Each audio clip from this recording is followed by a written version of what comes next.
نحمده ونصلي على رسوله الكريم اما بعد فاعوذ بالله من الشيطان الرجيم بسم الله الرحمن الرحيم. حضور رفیع ملت، علماء کرام، حاضرین اور سجوری اور میرے عزیز طلباء، السلام علیکم ورحمۃ اللہ وبرکاتہ. میں صرف 5 منٹ کے لیے حاضر ہوا ہوں کیونکہ یہ عرص نوری کی تقریب محفل ہے اور اس نورانی منظر میں ہم سرکار نور کے قدموں میں حاضر ہیں.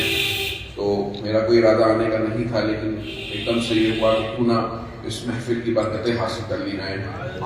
حضرات گرامی، آج ہم اس عظیم بزرگ کے عرس میں حاضر ہوئے ہیں جو اس خاندان برکات کے 7 اقداب کی آخری کڑی ہیں، جنہیں خاتم اکابر ہند کہا جاتا ہے، جنہوں نے پرورش خاتم الاکابر کے ہاتھوں میں پائی ہے. حضرات گرامی، یہ اس عظیم شخصیت کے عرس میں ہم حاضر ہوئے ہیں کہ جن کے بارے میں وقت کا امام کہہ رہا ہے کہ برتر قیاس سے ہے مقام ابو الحسین، صدرا سے پوچھو رفعت بام ابو الحسین. اور جس کی روحانیت ایسی ہے، جس کی سلاسل میں ایسی کڑیاں ہیں کہ کہہ رہے ہیں کہ قادریت چشتیت بہم نقد و پلگاہ احمد نوری. حضرات گرامی، ہم اس عظیم مرکز میں، روحانی قادری چشتی مرکز میں آج حاضر ہوئے ہیں کہ یہاں پر بڑے بڑوں نے آ کر سر نیاز اپنے خم کیے ہیں اور ماشاءاللہ آج بھی یہاں سے فیض کے دریا جاری. یہ پہلی محفل ہے اور ابھی اپنے اختتام کے قریب ہے. ابھی صاحب سجادہ ہمیں اپنے کلمات عالیہ سے نوازیں گے. اس کے بعد انشاءاللہ 2:45 بجے سب لوگ تیار ہو جائیے گا. نماز ظہر کے بعد، کھانا تناول فرمانے کے بعد ہم سب انشاءاللہ شہر میں وہ قدیمی جلوس لے کر چلیں گے اور انشاءاللہ کچھ جگہوں پر ہمارا وہاں پر ٹھہرنا ہوگا اور وہاں پر جو شہر کے رہنے والے ہیں وہ اس جلوس کا استقبال کریں گے اور رات کو وہ قدیمی مشاعرہ ہوگا جو تقریباً 100 سال سے ہوتا چلا آ رہا ہے. آپ قاری قاسم حبیبی صاحب جیسے شاعر کو سنیں گے، کلیم دانش کو سنیں گے، خالد ندیم بدایونی کو سنیں گے، ڈاکٹر احمد مصطفیٰ صدیقی کو سنیں گے، شرف ملت کو سنیں گے اور انشاءاللہ عاطف میاں صاحب کی تشریف لائیں گے، آپ ان کو سنیں گے. خانقاہی مدرسے میں پڑھنے کا یہ فائدہ ہوتا ہے جو معیاری خانقاہی مدرسے ہوتے ہیں کہ ایک طرف تو آپ کو علم کے دریا اپنے علماء اکرام سے جید علماء اکرام سے، دوسری طرف روحانیت اور فیض بڑھ رہا ہوتا ہے. جب آپ اپنی زندگی کے کچھ سال کسی خانقاہی مدرسے میں گزارتے ہیں، میں نے مدرسوں کے بچوں میں دیکھا ہے جو بچے کسی خانقاہی مدرسے پڑھے ہوتے ہیں ان کے اندر ایک عجیب سی کشش اور ایک عجیب سی روحانیت ہوا کرتی ہے. اس کی وجہ یہ ہوا کرتی ہے کہ جو ایک طرف وہ ظاہری علم دین اپنے علماء اکرام سے حاصل کر رہے ہوتے ہیں اور باطنی علم حاصل کرنے کے لیے وہ ان اکابر کے قدموں میں جاتے ہیں، روز بیٹھتے ہیں. تو یہ بڑے اللہ کے نیک بندے ہوتے ہیں، بڑے رحمدل ہوتے ہیں، بہت فیضان بانٹنے والے ہوتے ہیں. تو ان کے یہاں ایک بار آتا ہے کہ اسے کوئی دیے بنا نہیں چھوڑتے، تو جو روز ان کے در کے حاضر لگائے گا. حضرات گرامی، یہ بڑے محبت کرنے والے ہوا کرتے ہیں. حضور احسن العلماء کی بارگاہ میں جایا کرو، حضور سید العلماء کی بارگاہ میں جایا کرو، حضور تاج العلماء کی بارگاہ میں جایا کرو، صاحب عرصہ قاسمی کی بارگاہ میں جایا کرو، نوری میاں کی بارگاہ میں جایا کرو، ان اقطاب کی بارگاہ میں جایا کرو اور سب سے پہلے اپنے لیے مغفرت طلب کرا کرو. دنیاوی چیزیں طلب کرنے سے پہلے سب سے پہلے خدا کی رضا طلب کیا کرو. ان کی بارگاہ میں آ کر ان کے رب کو مانگو. انہوں نے اپنے رب کے لیے اپنے آپ کو فنا کر دیا، اپنے رب کی خوشی حاصل کرنے کے لیے اپنے آپ کو فنا کر دیا. پھر ان کا یہ مقام ہے کہ ان کو بظاہر اس دنیا سے پردہ فرمائے ہوئے 100 سال ہو گئے ہیں، لیکن آج بھی پورے ہندوستان میں مجمع لگتے ہیں. انہیں یاد کیا جاتا ہے. 800 سال سے زیادہ ہمارے حضور خواجہ صاحب ہو چکے ہیں، لیکن آج بھی ہر شہر میں، ہر گاؤں میں، ہر ملک میں، ہر کانٹیننٹ میں ان کے چاہنے والے انہیں اسی طریقے سے یاد کر رہے ہیں. تو ان بارگاہوں میں آیا کرو اور ان سے رب کا قرب حاصل کیا کرو. دلوں کے میل کو دور کرنے کی کوشش کیا کرو ان کی بارگاہ میں، کیونکہ جب تک ہم کسی بزرگ کے آستانے پر نہیں آئیں گے، ان کی جو ہے حاضری نہیں دیں گے، ہم کوشش کریں گے لیکن اتنی آسانی سے ہمارے دل کے میل دھل نہیں پائیں گے، ہمارے دل صاف نہیں ہو پائیں گے. ہم علم دین تو حاصل کر لیں گے لیکن جب تک ہم بزرگان دین کے دامن سے اپنے آپ کو وابستہ نہیں کریں گے، ہم رب کا قرب حاصل نہیں کر پائیں گے. تو سب سے پہلے ان کی بارگاہ میں آ کر جو اپنا رشتہ غلامی ہے اسے مضبوط کریے. ان کی بارگاہ میں عرض کیجئے کہ حضرت ہمارے رب سے ہمارا رشتہ مضبوط فرما دے، ہمارے دل کے میل کو دور فرما دے، ہمیں گناہوں سے نفرت کرنے والا بنا دے، ہمیں ایک سچا عاشق رسول بنا دے. ان کی تعلیم ہے، بزرگان دین کی تعلیم ہے کہ سب سے پہلے ضروری علم دین حاصل کریں. تو آپ لوگ تو ماشاءاللہ عالم بن رہے ہیں, باقی برکاتی بھائیوں سے میں بھی گزارش کرتا ہوں کہ سب سے پہلے ضروری علم دین حاصل کریں.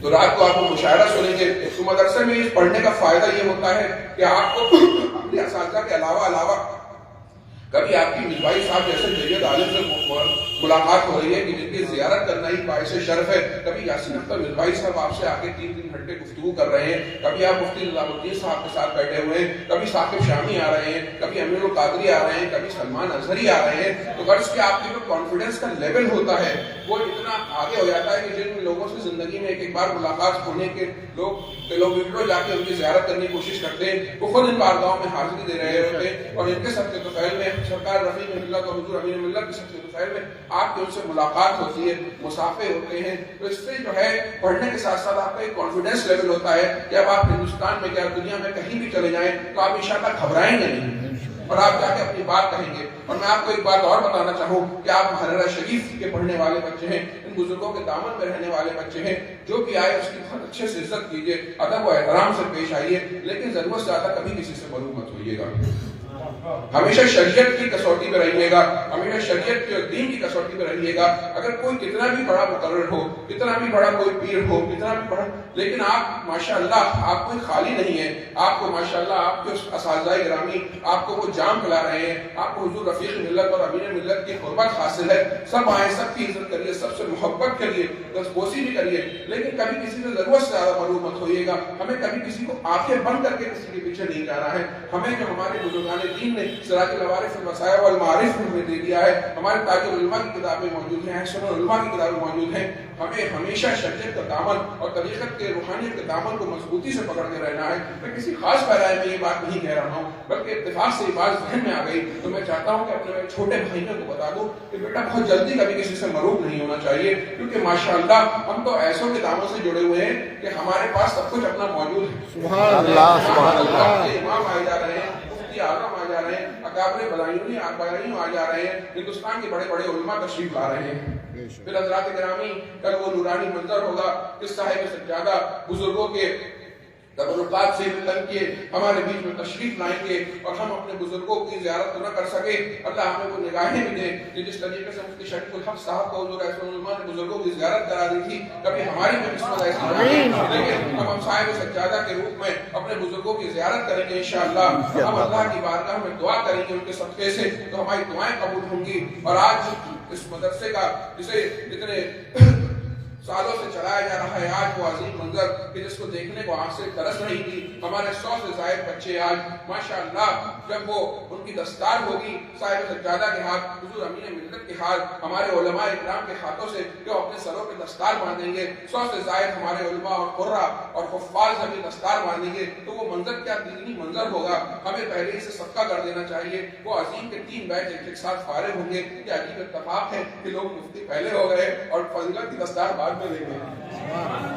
مولانا عظمت آئیں گے, مولانا فرقان آئیں گے, مفتی عابد صاحب آئیں گے اور مفتی ناظم صاحب آئیں گے, اور پہلے تو وہ مفتی ہو گئے. کرونا نے ایک نیا عجیب اتفاق کر دیا کہ اس کے بعد وہ فضیلت کی دستار لیں گے انشاءاللہ. اللہ تعالیٰ انہیں بہترین عالم دین بنائے, بزرگان محررہ کے مسلک کا پابند بنائے, ان کا خادم بنائے, ان کا نمائندہ بنائے, مسلک اعلیٰ حضرت کا نمائندہ بنائے. وہ کبھی شہرت کے لیے کام نہ کریں بلکہ انشاءاللہ ہمیشہ دین کی خدمت کے لیے کام کرائیں, اور انشاءاللہ نام تو ہو ہی جائے گا. تو وہ منظر بھی ہم دیکھیں گے. پھر انشاءاللہ ان کی محفل ہوگی, ان کی وہ روحانی محفل ہوگی. انشاءاللہ ہم سب دعائیں کریں گے اور انشاءاللہ ہماری دعائیں قبول ہوں گی. تو حضرات گرامی ہم اتنی دور دور سے تشریف لائے ہیں, آپ سب حاضر ہوئے ہیں, آپ اتنی دور دور سے تشریف لائے ہیں. اپنا ایک ایک منٹ جو ہے اس عرض مقدس میں اس کو قیمتی بنائیے, باوضو رہنے کی کوشش کیجیے, زیادہ سے زیادہ قرآن کی تلاوت کی کوشش کیجیے, درود پاک کی کوشش کیجیے. اپنا وقت اس درگاہ شریف اور بڑی درگاہ شریف میں ضرور دیجیے. بزرگ یہ نہ ہو کہ ہمارا وقت گپوں میں اور چائے خانوں میں نکل جائے, بلکہ ہمیں اپنا زیادہ سے زیادہ وقت اپنے بزرگوں کی خدمت میں, جو بزرگ ہمارے درگاہ شریف میں آرام فرما ہیں اور جو ہمارے حضرات گدی شریف میں موجود ہیں، ان کی بارگاہ میں ہم زیادہ سے زیادہ وقت دیں، اپنے پیر بھائیوں سے بھی ملیں، اپنے دل کا حال بھی کہیں، اپنی محبتوں کو زندہ بھی کریں، اپنے خیال کو پاکیزہ کریں، اپنے بدن کو پاکیزہ رکھیں، باوضو رہیں اور انشاءاللہ دعائیں کریں، اللہ کی بارگاہ میں بزرگان دین کے صدقے میں دعائیں کریں، اپنے گھر والوں کے لیے، اپنے دوستوں کے لیے، تمام امت مسلمہ کے لیے دعا کریں۔ جب ایک مسلمان بھائی اپنے کسی مسلمان بھائی کے لیے ایسے دعا کرتا ہے کہ اس بھائی کو معلوم نہ ہو تو وہ دعا کے قبول ہونے کے بہت چانس ہوا کرتے ہیں اور اس کے لیے بھی بہت بہتری ہوتی ہے۔ بزرگوں کے آستانوں پر نور برس رہا ہوتا ہے، یہاں آ کے دعائیں قبول ہوتی ہیں، دل منور و مجلہ ہو جاتے ہیں، دل پاک و صاف ہو جاتے ہیں، پھر ہم دنیا کی طرف جاتے ہیں، پھر ہم بزرگوں کے پاس آتے ہیں، پھر ہمارے دل پاک و صاف ہو جاتے ہیں۔ تو ہم آئیں اور ہم دیکھیں کہ ہم نے اپنے بزرگوں کی بارگاہ میں ہم آ گئے ہیں، اب ہم کس طریقے سے اپنے دلوں کو صاف کر کے یہاں سے جائیں گے۔ اللہ تعالیٰ آپ کو سلامت رکھے، یوں ہی آنے والے آتے رہیں اور یوں ہی یہ محفلیں سجتی رہیں، صاحب زیادہ کی عمر میں برکت ہو، ہمارے علماء کے کمال میں جمال میں برکتیں ہوں۔ اللہ تعالیٰ آپ کو سلامت رکھے، اس کے لیے دعا کریں کہ بخیر و خوبی انجام پائے۔ السلام علیکم ورحمۃ اللہ وبرکاتہ۔ سبحان اللہ، سبحان اللہ۔